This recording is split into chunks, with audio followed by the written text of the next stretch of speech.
Nous voici de retour avec notre enseignement. C'est toujours un privilège pour moi de vous enseigner. Et comme la dernière fois, on a parlé de l'âme et l'esprit, etc. Donc aujourd'hui, on aura l'occasion de parler un petit peu plus dans l'âme, surtout sur les pensées. Au fait, votre bataille, la plus grande bataille, c'est pas votre situation financière, votre maladie ou votre relation, ou même ceux qui vous ont trahi. Le but de Satan, de faire de sorte que vous devenez mentalement faible. Les démons, les esprits sont après de votre conscience, de votre mind. Parce qu'une fois ils arrivent à tenir votre conscience, et ils peuvent contrôler votre vie et vous détruire. C'est pour ça que Jésus nous dit dans Jean 15, verset 7, « Si vous demeurez en moi et que mes paroles demeurent en vous, demandez ce que vous voudrez et cela vous sera accordé. » Et là, Dieu est en train de nous dire que si mes paroles demeurent en vous, alors ces paroles-là demeurent où? C'est dans votre conscience, dans votre mind. Et ça, c'est là le problème parce que parfois, on n'a pas une vie de la parole. Et pourtant, la Bible nous dit que cette parole ne s'éloigne pas de ta bouche. Médite-le jour et nuit afin que tu aies du succès dans ton entreprise. Alors voilà, aujourd'hui, on a une guerre où Dieu veut demeurer en toi, mais pas seulement Dieu, mais les choses du mal aussi ont envie de demeurer en toi. 2 Corinthiens 10, versets 4 à 5 nous dit, « Dans notre combat, les armes que nous utilisons ne sont pas d'origine humaine. Ce sont les armes puissantes de Dieu qui permettent de détruire des forteresses. Nous détruisons les faux raisonnements. Nous renversons tout ce qui se dresse orgueilleusement contre la connaissance de Dieu. Nous faisons prisonnière toute pensée à l'amener à obéir au Christ. » Là, la Bible nous parle de forteresse. Et quand la Bible parle de forteresse, la Bible parle aussi sur les choses qu'on doit s'appuyer. Les forteresses, c'est pas seulement pour le mal, mais la Bible nous dit aussi qu'on doit avoir une forteresse pour Dieu est une forteresse pour nous sur laquelle on peut s'appuyer. Mais le problème dans l'histoire, c'est que les forteresses qu'on a aujourd'hui, que la Bible parle, ce sont les faux raisonnements, les mensonges qu'on a accumulés pendant toute une vie. Alors, ça réside à l'intérieur de notre conscience. Et s'il n'y a pas la parole, ce sont ces faux raisonnements qui vont faire sortir nos décisions et en plus amener à des pensées. Et la Bible veut qu'on arrive à rendre prisonniers ces pensées-là à travers la parole. Si tu vis à travers la parole, et c'est là que la parole va diriger ta conscience, va diriger ta vie. Donc la parole, c'est Dieu. Si Dieu peut être dans ta conscience, c'est Dieu qui dirige. Mais au fil de toute une vie, tu as accumulé des faux raisonnements. Et ce sont ces faux raisonnements qui sont devenus des forteresses. Maintenant, même la parole de Dieu n'arrive pas à pénétrer parce que les forteresses empêchent la parole de Dieu de rentrer. Alors que nous, en tant que pasteur, un homme de Dieu, on ne peut pas parfois casser cette forteresse-là parce qu'on ne peut pas faire sortir ces forteresses-là comme ça parce que c'est localisé dans la conscience. Et quand c'est localisé dans la conscience, il faut qu'on arrive à remettre la parole. Et bien souvent, des fois, on a aussi l'être du Saint-Esprit qui communique avec notre esprit intérieur, qu'on appelle l'homme intérieur, pour pouvoir mettre la parole, qu'on puisse avoir the mind of Jesus. Pour avoir, comme l'apôtre Paul nous dit, il veut qu'on a ce mind of Jesus qui puisse être dans notre conscience. Alors que parfois, on peut chasser un démon, un esprit, on peut le chasser. Mais par contre, chasser une forteresse au fond de notre conscience, c'est pas la même chose. On ne procède pas de la même manière. Il faut qu'on arrive à faire pénétrer la parole de sorte que la parole traverse la conscience, arrive à se trouver dans le subconscient et c'est que la parole de Dieu qui puisse être dominant dans ces lieux-là. Or, aujourd'hui, il y a beaucoup de chrétiens qui pensent qu'ils sont chrétiens, mais beaucoup de faux raisonnements qui résident dans la conscience et là, la personne a des difficultés pour gagner des victoires parce qu'il y a trop de faux raisonnements. Alors que nous pensons que la conscience qu'on a provoque ce qu'on appelle les pensées. Les pensées sortent de notre subconscient et dans notre subconscient, s'il y a des faux raisonnements, les pensées aussi seront fausses. Alors, qu'est-ce qui se passe? Toutes ces batailles qu'on va mener, si on n'a pas la parole, on n'a que les faux raisonnements dont on perd à tous les coups. Et surtout quand on a des pensées qui ne sont pas celles de Dieu, parce que ce qui réside dans notre conscience, on ne voit pas des bonnes pensées, et c'est là que le diable va profiter de ces mauvaises pensées pour pouvoir s'approcher de nous et faire des sortes à nous influencer par les pensées que lui aussi qui va ajouter à cela. Un exemple, dans Job, chapitre 3, verset 25, ce que je crains, ça veut dire Job, ce que je crains, c'est ce qui m'arrive, ce que je redoute, c'est ce qui m'atteint. Alors que pourquoi Job craignait? Parce que c'est dans son subconscient. Il y a des faux raisonnements, il redoute des choses, il a peur de ces choses-là et il dit que c'est ça même qui arrive à lui parce que ça sort de son subconscient. Quels sont les effets de ces faux raisonnements? Il nous dit dans verset 26, « Je n'ai ni tranquillité, ni paix, ni repos, et le trouble s'est emparé de moi. » Alors, juste à cause de ces faux raisonnements que tu as dans ton subconscient, ça provoque des choses négatives, des troubles en toi. Et à chaque fois que tu penses à ces choses-là, tu as peur, ça attire ces mauvaises choses dans ta vie. C'est pour ça qu'il faut faire bien attention de savoir qu'est-ce qu'il y a dans ta conscience. Pourtant, on dit que the Lord is my strength, que le Seigneur est ma force, mon salut. Mais quand Dieu parle de sa force et de son salut, on ne parle pas de la force physique, là. On parle de la force mentale. Parce qu'on ne peut pas fixer comme si la conscience mind pour la prière. La prière, ce n'est pas là qu'on applique la prière. Là, il faut la parole. Alors, c'est pour ça que vous avez vu que les gens qui prient le plus, parfois, ils se plaignent le plus. Ils prient, et il n'y a rien qui se passe. Parce que là, dans cette situation, ce n'est pas la prière, mais il faut savoir travailler avec la parole. Votre pasteur doit vous enseigner la parole. Et la parole, c'est la foi qu'il vous faut en vous. Parce que la Bible nous dit que la foi vient de ce qu'on entend vient de la parole de Dieu.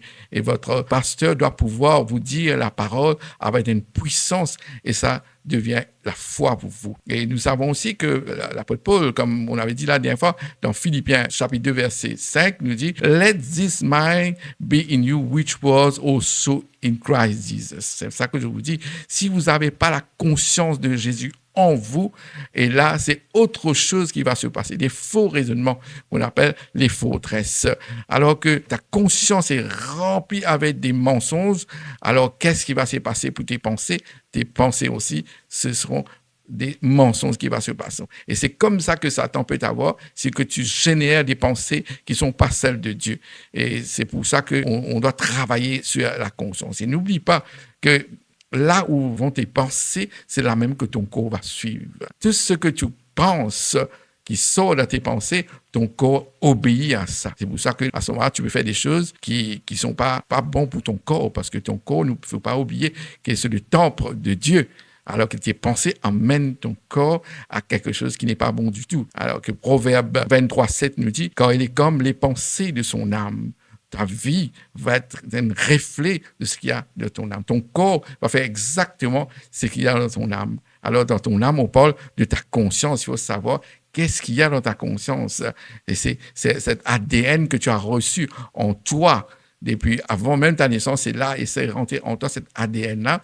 C'est pas forcément the mind of Jesus. C'est pour ça que parfois, l'apôtre Paul même avait témoigné ça dans Romains 7, 19 à 20. Il nous dit, quand je ne fais pas le bien que je veux et je fais le mal que je ne veux pas. Pourtant, il voulait faire le bien qu'il veut, mais il n'arrive pas. Il fait le mal qu'il ne veut pas. Et si je fais ce que je ne veux pas, ce n'est plus moi qui le fais, c'est le péché qui habite en moi. Quand il parle du péché qui habite en lui, c'est cet ADN qu'il y a en lui, qui n'est pas celle de Jésus et qui nous provoque à faire des choses qu'il ne veut pas. Alors, il faut qu'il y ait un download, il faut qu'il y ait un téléchargement de ce qu'on appelle the mind of Jesus pour que tu puisses avoir toutes ces choses, comment Dieu décide, comment Dieu voit les choses, lui, quelles sont les instructions de Dieu, comment il faut faire avec les principes, les lois de Dieu. Et ça, seulement la Bible ne suffit pas. Tu as besoin de quelqu'un pour te guider dans cette direction.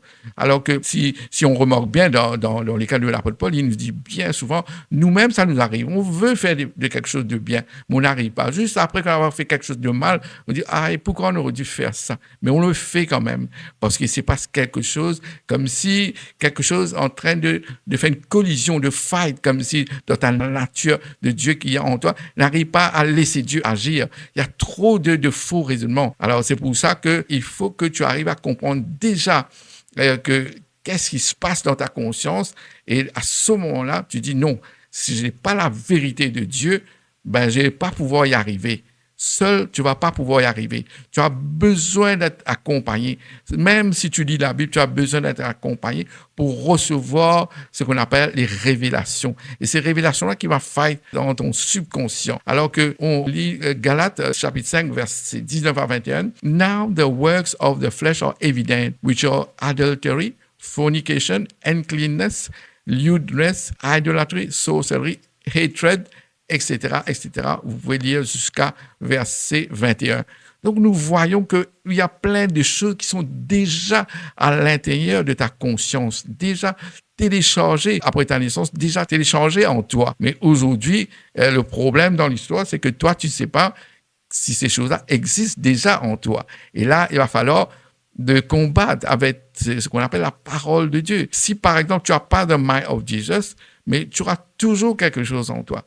Ta conscience ne va pas rester vide parce que lors de ta naissance, il y a des choses qui sont déjà téléchargées en toi. Alors que, je vais te donner un exemple. Tu vas voir comment Satan travaille quand tes pensées qui ne sont pas bien, à cause de ta conscience, il y a quelque chose qui est faux dans ta conscience. Je vais te montrer un exemple dans Matthieu 16, verset 23. Alors que Jésus devait parler à Pierre, il disait, « Arrière de moi, Satan, tu mets en scandale quand tes pensées ne sont pas les pensées de Dieu, mais celles des hommes. » La question qu'on se pose aujourd'hui. Pierre a parlé avec Jésus et Jésus, retournant, lui dit « Arrière de moi, Satan ». Mais pourtant, il parlait avec Pierre. Pourquoi il dit « Arrière de moi, Satan » ? Parce que Satan a pris le contrôle des pensées de Pierre. Comment il arrive à prendre le contrôle des pensées de Pierre ? Parce que remarque bien ce que Jésus dit, mais tu n'as pas les pensées de Dieu, mais celles des hommes. Mais il ne dit pas que tu as les pensées seules de Satan, mais des hommes. Pourquoi Jésus dit que tu as les pensées des hommes ? Parce que Pierre, lors de sa naissance, il y avait déjà quelque chose en lui. Son ADN a déjà, c'est pour ça que ces pensées, ça vient des hommes qui sont déjà à l'intérieur de Pierre. Mais quand il y a cette pensée, ces choses-là dans la conscience de Pierre, ça émet des pensées et des pensées qui ne sont pas celles de Dieu. Et là, Satan s'en sert de ces pensées-là pour faire des choses, pour faire des raisonnements qui ne sont pas conformes à la loi de Dieu. C'est pour ça que si tu n'as pas une transformation dans ta vie, s'il n'y a pas un renouvellement de tes pensées, parce que ta conscience a besoin d'être transformée, mais tu auras toujours des problèmes parce que c'est le diable qui va contrôler ta vie. Tu ne peux pas le laisser contrôler ta vie parce que Dieu veut que tu sois sauvé. C'est pour ça que Jésus a été à la croix. Romains 12, verset 2 nous dit « Ne vous conformez pas au siècle présent, mais soyez transformés par le renouvellement de l'intelligence afin que vous discerniez quelle est la volonté de Dieu, ce qui est bon, agréable et parfait. » Pourquoi il faut que tu arrives à discerner quelle est la volonté de Dieu? Parce qu'au fond de toi-même, il y a aussi des faux raisonnements. Parfois, les faux raisonnements veulent sortir, ils veulent sortir. Mais si tu sais aussi qu'il y a les choses de Dieu en toi, alors tu vas pouvoir discerner est-ce que ces choses que tu fais, c'est la volonté de Dieu? Donc, si tu n'as rien en toi dans ta conscience qui vient d'un téléchargement de Jésus, de la conscience de Jésus, tu ne vas pas pouvoir discerner qu'est-ce qui est bon, qu'est-ce qui n'est pas bon pour toi. Alors, qu'on dit que la délivrance de l'âme vient de ce que tu entends, vient de la parole. Donc, ton âme a besoin de la parole en permanence. C'est pour ça qu'aujourd'hui, si on connaît bien la Bible, dans le livre des Actes, il y a l'histoire de Simon le sorcier. Simon était un puissant sorcier, la Bible nous dit, mais un jour, il a rencontré Philippe. Et Philippe lui a donné la parole. Et quand Philippe lui a donné la parole, il a reçu une révélation. Il a dit, fini, je ne vais plus suivre ces choses-là, mais je donne ma vie à Dieu. Et c'est comme ça qu'il a été guéri, délivré. Mais ce n'était pas une délivrance de prière, mais c'était une délivrance où Philippe lui donnait la parole. Toi aussi, mon frère, toi aussi, bien-aimé, est-ce que ton pasteur arrive à te donner quelque chose qui va créer une révélation en toi?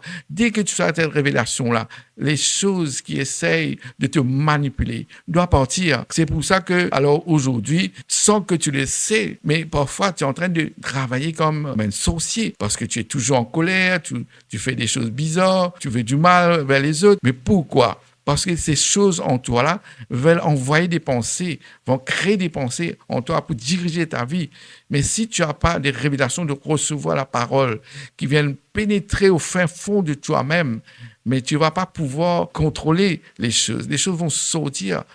Tout comme l'apôtre Paul disait, je ne fais pas le bien que je veux, mais le mal que je ne veux pas. Tu ne veux pas passer ta vie aujourd'hui alors que tu as besoin de pouvoir vivre une vie de victoire et tu ne vas pas passer ta vie à dire, je ne fais pas le bien que je veux. Dieu attend que tu fais le bien que tu veux, il veut. Alors qu'aujourd'hui, tu es sous le contrôle de ton subconscient, il n'y a que des faux raisonnements dedans.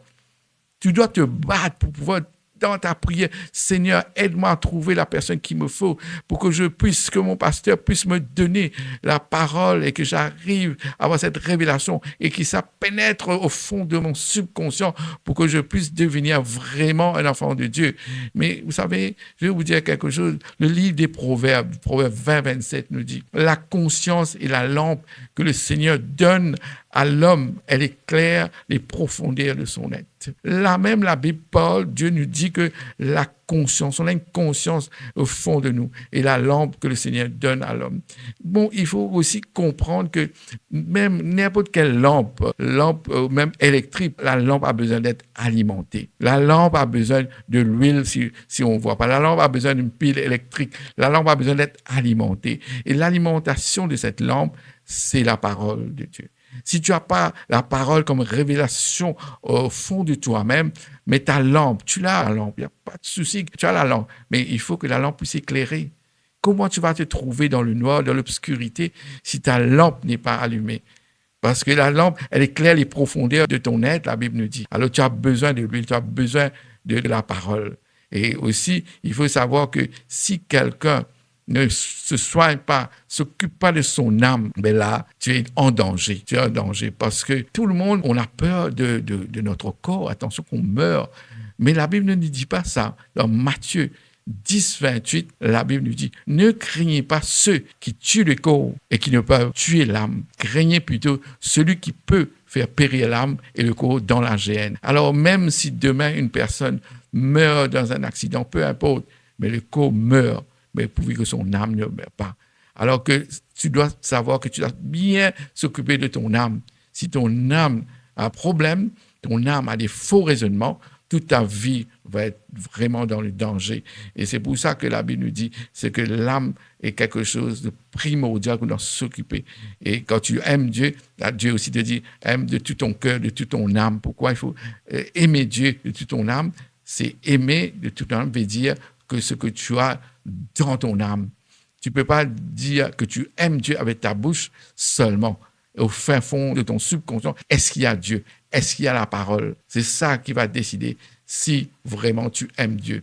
Et quand tu aimes Dieu, ton âme prospère. C'est pour ça que je dis, je veux que tu prospères à tout égard, comme prospère l'état de ton âme. L'état de ton âme, c'est par rapport à ce qui contient ton âme. C'est que dans le fond même de ton âme, de ta conscience, est-ce qu'il y a la parole? Est-ce qu'il y a Dieu? Sinon, tu ne prospères pas. Alors voilà, on est arrivé à la fin de notre enseignement.